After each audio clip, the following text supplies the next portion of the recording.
Amoka stood by the dusty roadside, the blazing sun casting long shadows across the bustling market square of Asaba, Delta State. The scent of roasted corn and fresh fish mingled in the air, but Amoka had no appetite.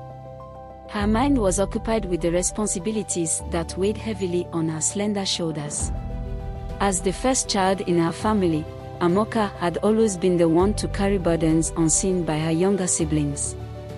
Her father had passed away when she was just 13, leaving her mother to fend for their large family. The little income her mother made from selling Gary barely covered the essentials, and Amoka had to abandon her dreams of furthering her education to work as a seamstress in town. Every morning, she would sit behind her aging sewing machine, its rhythmic clatter a constant reminder of time passing. Her hands had become rough from endless hours of stitching, but her creations were beautiful, brightly patterned Ankara dresses that adorned the local women during festive seasons. Though her work brought in some income, it was never enough. Her younger brother, Chaik, had fallen ill, and the local clinic demanded fees they could not afford.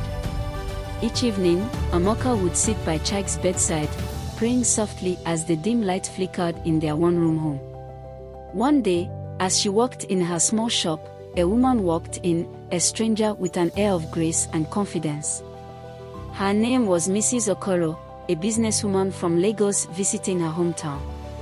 She admired Amoka's craftsmanship, her fingers tracing the intricate stitches with wonder. Impressed, Mrs. Okoro offered Amoka a partnership, a chance to supply her shop in Lagos with custom-made dresses. It felt like a lifeline tossed into turbulent waters. But doubt clouded Amoka's heart. Could she manage such a large order? Could she balance this opportunity with caring for her family? The fears and responsibilities tangled like threads in her mind. That night, as the harmattan winds swept through the village, Amoka sat with her mother. The older woman's eyes, weary yet wise, met hers. NWAM, greatness requires risk. Your father always believed you would change our story, she whispered. Buoyed by her mother's words, Amoka agreed to the partnership. The following weeks were a blur of fabric, thread, and determination.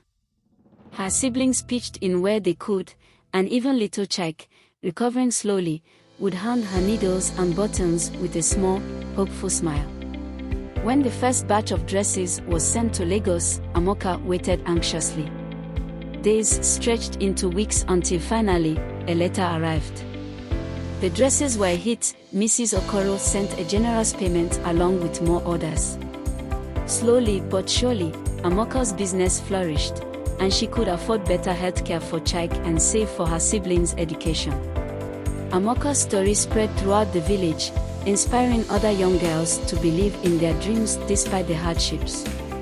And as she sat behind her sewing machine each day, she realized that her stitches weren't just weaving fabric, they were sewing together the torn fragments of her family's fate.